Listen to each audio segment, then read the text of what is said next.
आजच्या गुरुपौर्णिमेच्या निमित्तानं आपणा सर्वांना मनपूर्वक शुभेच्छा देते। अथांग समुद्रामध्ये हेलकाव्या खाणाऱ्या नावेमध्ये होकाई यंत्र ज्या पद्धतीने दिशा दाखवण्याचं काम करते तसंच काम गुरु आपल्या आयुष्यामध्ये करत असतो आणि ही नाव किनाऱ्याला घेऊन जात असताना दीपस्तंभ किनारा दाखवतो।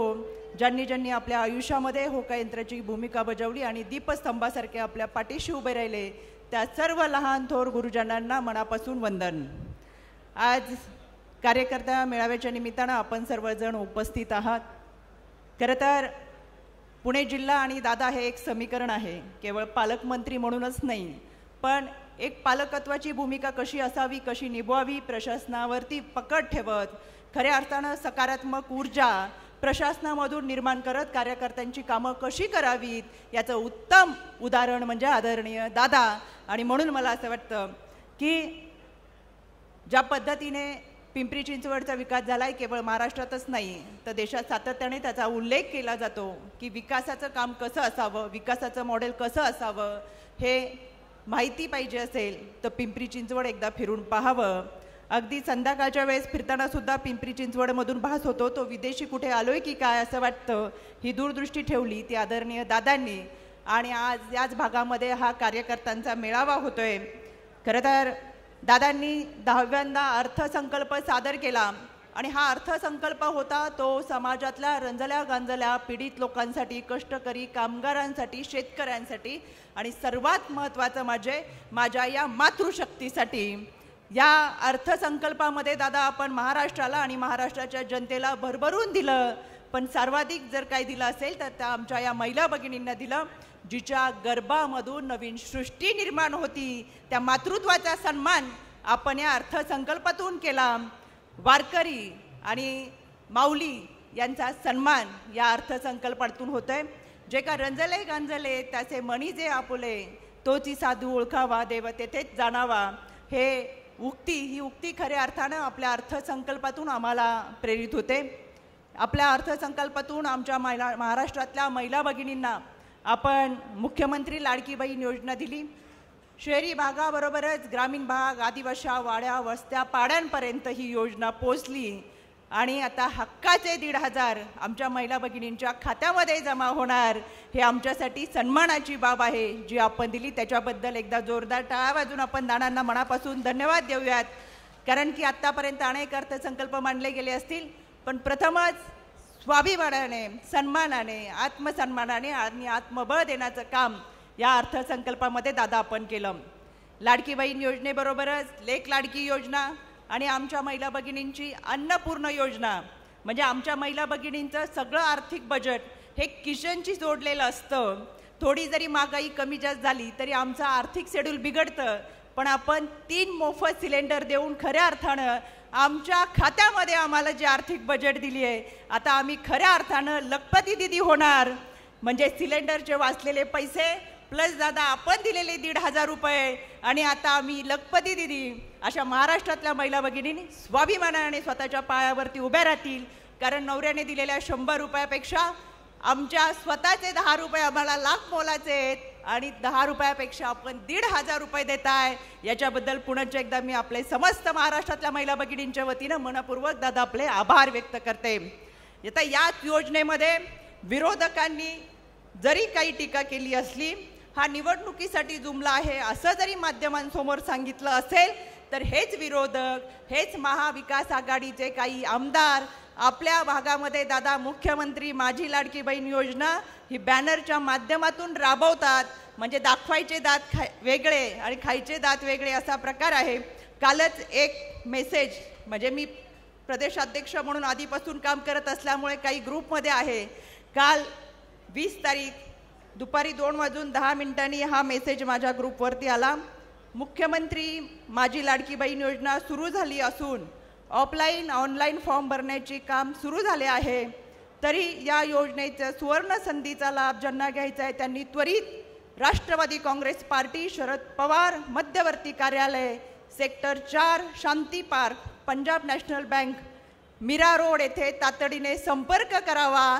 याचाच अर्थ राष्ट्रवादी काँग्रेस पार्टी, शरद पवार गट हे अशा पद्धतीचे मेसेज पाठवून स्वतःकडे आपल्या योजनेचा लाभ महिलांच्या माध्यमातून घेतात, आम्हाला समाधान आहे.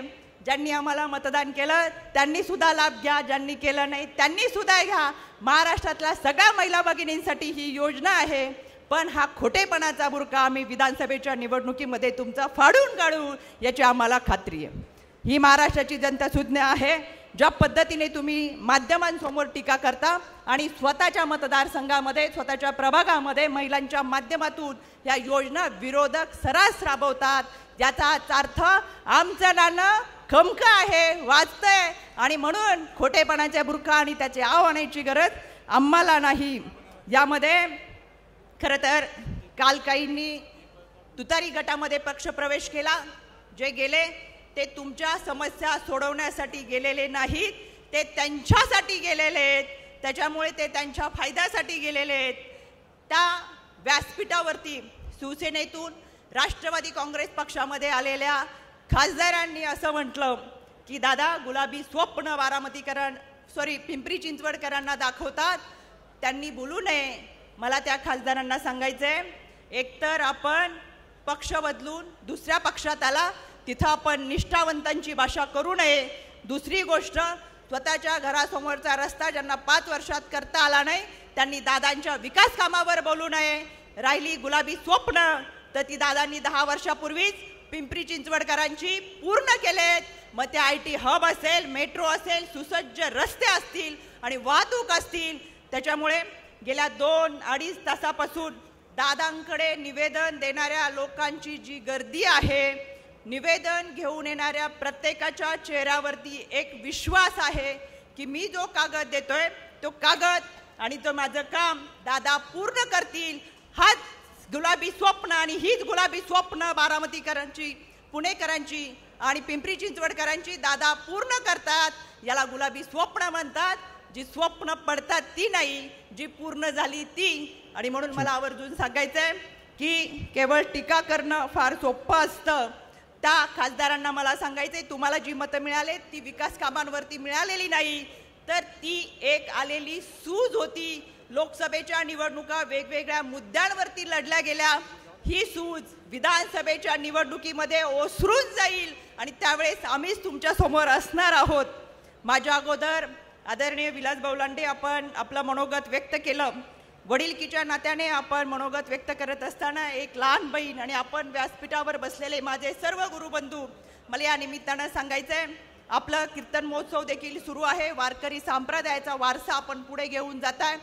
अमृताची फळे अमृताची वेली तेचे पुढे चालावी बोलाची ही, ऐस्याचा संग देई नारायणा बोलावा वचना जयासी. अमृताच्या झाडापासून तयार होणारं बीज हे अमृताचंच असतं आणि त्या बीजापासून पुनश्च तयार होणारं रोप हे अमृताचंच असतं. म्हणून या निमित्ताने एक लहान बहीण म्हणून व्यासपीठावरील सर्वांना विनंती करायची आणि विलासभाऊ वडिलकीच्या नात्याने विशेष करून आपल्याला दादांनी जे अमृताचं झाड लावलंय त्याची सारी फळे म्हणजे आपणच आहात. या फळांच्या माध्यमातून आपण त्याचा विस्तार पिंपरी चिंचवडमध्ये करावा आणि या विस्ताराच्या सावलीमध्ये ही पिंपरी चिंचवडकर आणि भोसरीकरांनी विसावा घ्यावा. अशा पद्धतीची खऱ्या अर्थानं एक लहान बहीण म्हणून मला विश्वास वाटतो. आदरणीय दादांचा उद्या वाढदिवस आहे. महाराष्ट्रातल्या तमाम कार्यकर्त्याला वाटतं की आपण दादांसाठी काय करू आणि काय नको. इतका अतोट प्रेम दादांवरती करणारा हा कार्यकर्ता, या निमित्तानं मला विनंती करायचे, दादा आपणास उदंड निरोगी आणि दैदिप्यमान आयुष्य लाभो ही महाराष्ट्राची कुलस्वामिनी आई तुळजाभवानी चरणी प्रार्थना करते. पण आपल्या सगळ्यांचा संकल्प दादांच्या वाढदिवसानिमित्त असावा. दादा आम्ही तुमच्या सोबत होतो, आहे आणि राहणार. आणि हाच संकल्प या वाढदिवसाच्या निमित्तानं करत असताना येणाऱ्या विधानसभेच्या निवडणुकीमध्ये पुन्हा एकदा महायुतीचं सरकार सत्तेमध्ये स्थापन होत असताना आम्ही सगळेजण तुमच्या बरोबर आहेत. हा वाढदिवसाचा संकल्प या निमित्तानं मांडते आणि थांबते. धन्यवाद. जय हिंद, जय महाराष्ट्र, जय राष्ट्रवादी.